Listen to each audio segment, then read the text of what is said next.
جس گھر کے اندر لوگوں کا ایک دوسرے پر اعتماد نہ ہو وہ گھر بڑا بے سکون ہو جاتا ہے۔ میاں اور بیوی کا رشتہ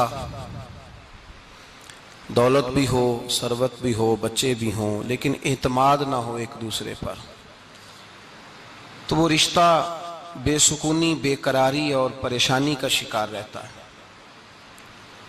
دو دوست، دو پارٹنر بڑے دیانتدار بھی ہوں، لیکن اگر ایک دوسرے پر اعتبار نہ کریں تو اکٹھے بیٹھ کر بھی وہ ایک دوسرے کے ساتھ مخلص نہیں ہوتے، پریشانی اور تکلیف ہر وقت ان کے ساتھ رہتی ہے۔ اعتماد اور اعتبار اور یقین کی ضرورت ہر فرد کو ہے، اور اگر اس میں تھوڑی سی بھی کمزوری آ جائے یقین میں، اعتبار میں، تو ایک گھر نہیں چلتا، معاشرہ نہیں چلتا۔ عدم اعتماد ایک ایسی چیز ہے، دنیا میں پریشان تاجر وہ نہیں ہوتا جس تاجر کے پاس سرمایہ نہیں ہوتا۔ زیادہ تکلیف کا معاملہ اس تاجر کا نہیں ہوتا کہ جو چھوٹے درجے کا ہوتا ہے۔ سب سے زیادہ کمزور تاجر وہ ہوتا ہے جس پر لوگ اعتبار نہیں کرتے، جس کا مارکیٹ میں اعتبار اٹھ جائے، اعتماد اٹھ جائے، اس کی تجارت ٹھپ ہو جاتی ہے۔ لوگ کہتے ہیں یار یہ ٹھیک نہیں بندہ۔ اعتماد بنانا اور اعتبار قائم کرنا یہ دنیاوی طور پر کامیابی کی علامت ہے۔ یاد رکھیں، اگر اعتبار نہ ہو تو گھر نہیں چلتا، تو اگر اللہ رسول پر یقین کامل نہ ہو تو پھر بندہ مسجد نہیں آ سکتا، پھر اس کا دین نہیں چلتا، پھر اس کے لیے مشکل ہے نماز، پھر اس کے لیے مشکل ہے راہ خدا میں خرچ کرنا۔ جب یقین کامل نصیب ہوتا ہے، اعتماد کی دولت اللہ دیتا ہے، جب انسان کو یہ انشراح صدر ہو جاتا ہے کہ میری نجات خدا کے حکم میں ہے اور رسول اللہ کے قدموں میں ہے، جب اسے یہ انشراح حاصل ہوتا ہے تو پھر نماز کا لطف آتا ہے۔ غور کیجئے کیا جملہ کہہ دیا میں نے۔ پھر اسے نماز کا پھر اسے نماز بوجھ نہیں، بلکہ نماز نہ پڑھے تو اس پر بوجھ ہوتا ہے۔ پھر قرآن مجید اس کی روح کا ساتھی ہو جاتا ہے، پھر عبادات، تقوی، پرہیزگاری، پھر وہ ایک سنت کے چھوٹنے پر پریشان رہتا ہے جب یقین کی دولت نصیب ہوتی ہے۔ قرآن مجید فرقان حمید نے کہا ایمان لاؤ تو پھر ایمان پہ ڈٹ جاؤ، مسلمان بنو تو پھر اسلام پر۔ پھر یہ جو کمزوری ہے نا، یہ دیکھتے ہیں، کرتے ہیں، چلتے ہیں، ابھی کل، ابھی پرسوں، بہانے، ہیلے، ابھی میں نماز شروع کرتا ہوں، دیکھتا ہوں لا الہ الا اللہ محمد الرسول اللہ صلی اللہ علیہ۔ جب کسی نے کلمہ پڑھا تو اس پر پورا دین ضروری ہے، پورا۔ اب وہ یہ نہیں کہہ سکتا کہ تھوڑا تھوڑا کر کے آؤں گا۔ یقین کی دولت نعمت ہے۔ اللہ پاک قرآن مجید میں فرماتے ہیں ان الذین قالوا ربنا اللہ ثم استقاموا، جنہوں نے کہا کہ اللہ ہمارا رب ہے اور پھر وہ اس پر ڈٹ گئے، پھر اس پر وہ کہا تو ڈٹ گئے، کھڑے ہو گئے، نہیں اللہ ہی رب ہے، اللہ ہی دینے والا، اللہ ہی مالک، اللہ ہی ہمارا رازق ہے، رب ہی ہمارا سب کچھ۔ جب ڈٹ گئے تو فرمایا تتنزل علیہم الملائکہ، پھر میں ان کی مدد کے لیے آسمان سے فرشتوں کا نزول فرمایا کرتا ہوں۔ فرشتے کیا کہتے ہیں؟ اللہ تخافوا ولا تحزنوا، غم نہ کرنا، خوف نہ کھانا، وابشروا بالجنۃ التی کنتم توعدون، ہم تو تمہیں اللہ تبارک و تعالیٰ کی اس جنت کی خوشخبری دینے آئے ہیں جس کا رب نے تمہارے ساتھ وعدہ کیا ہوا ہے۔ پھر فرشتوں کا نزول ہوتا ہے، لیکن شرط کیا ہے کہ ایمان لائے، اور پھر ایمان پر پھر یہ نہ سوچے کہ وہ کس طرح دے گا، وہ کیسے عطا کرے گا، وہ میری مدد کس طرح کرے گا، نظام کیسے چلے۔ ڈٹ جائے، کہے میرے اللہ کا حکم ہے تو میں نے حلال ہی کھانا ہے، میرے رب کا حکم ہے تو میں نے تھوڑے پہ ہی گزارا کرنا ہے، میرے مالک کا حکم ہے تو میں نے اپنی جیب دیکھنی یا دوسرے کی نہیں دیکھنی، میرے رب کا حکم ہے تو میں نے اس کی اطاعت میں رہنا۔ جب ڈٹ جائے گا اللہ کے احکامات پر، جب ڈٹ جائے گا تو اللہ فرماتا ہے پھر میں تیری مدد کے لیے فرشتوں کا نزول کروں گا۔ نبی پاک صلی اللہ علیہ وسلم نے فرمایا دو دولتیں اگر کسی کو اللہ دے دے تو سمجھے اللہ نے اسے دنیا کی سب سے زیادہ دولت عطا فرما دی۔ دو دولتیں، دو قسم کا مال اگر اللہ کسی کو دے دے، دو قسم۔ یا رسول اللہ صلی اللہ علیہ وسلم وہ دولت کون سی ہے؟ تو حضور نے یہ نہیں فرمایا کہ اگر اللہ تبارک و تعالیٰ اسے سونا دے دے، چاندی دے دے، پیسے دے دے، جائیداد دے دے، اولاد دے دے، یہ نہیں. دیکھیے حضور نے دولت کس کو کہا. نبی پاک فرماتے ہیں 2 قسم کا سرمایہ جس کو ملا اسے کائنات کی ہر نعمت مل گئی. اور حضور نے فرمایا میں اپنے غلاموں کو نصیحت کرتا ہوں یہ 2 دولتیں ایسی ہیں جو اللہ سے مانگا کریں. صبح و شام رب کریم سے ان 2 پیسوں کا، سرمایے کا، اس خزانے کا سوال کریں.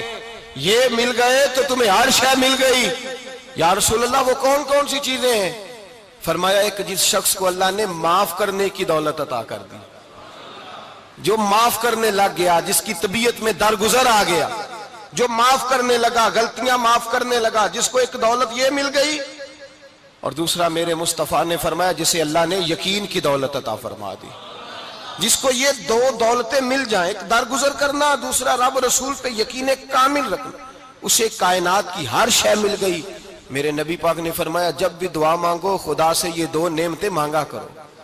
عرض کیا کرو اے اللہ درگزر کی دولت عطا فرما، اے اللہ تو ہمیں یقین کی دولت عطا فرما، ایمان کی قوت اور پختگی نصیب فرما. میرے بھائی حضور نے فرمایا مانگ کے لو. کمزور ایمان والا شخص کسی کام کا نہیں ہوتا. جس آدمی کے ذہن میں شک کا بیج ایک دفعہ جنم لیتا ہے وہ آدمی تو غلام سے بدتر ہے. بے کیف سجدہ، روٹھی روٹھی سی عبادت، اس کی زندگی کیفیات سے خالی ہے. جس شخص کو پتہ چل جائے نا لوگ میرے مخالف ہیں، اس کا تو سجن رہتا ہی کوئی نہیں. اصل بات یہ ہوتی ہے کہ یہاں سوچ بیٹھا ہے کہ دنیا میرے خلاف ہے، یہاں مخالفت یہاں بیٹھ گئی ہے. 2 بندے باتیں کر رہے ہیں تو پریشان ہے، میرے خلاف ہی لگے ہوئے ہیں، میری ہی بات ہو رہی ہے. کیونکہ اصل تکلیف کہاں ہے؟ اور اگر یہاں یقین کامل ہو گیا نا کہ سارے مجھ سے پیار ہی کرتے ہیں تو پھر 2 بندوں کو بات کرتا دیکھیں گے تو یہی سوچے گا میری تعریفیں کر رہے تھے، کہہ رہے تھے کیا ہی بات ہے اس کی. او بھائی یاد رکھیں یہاں اپنے آپ کو اطمینان دیں، یقین کی دولت دیں، قرار کی دولت دیں، سکون کی دولت دیں. یقین، اطمینان. اگر آپ کو ایمان اور یقین حاصل ہو تو پھر دعا کریں اللہ اس پر استقامت عطا فرمائے، پھر اس پہ ڈٹ جائے.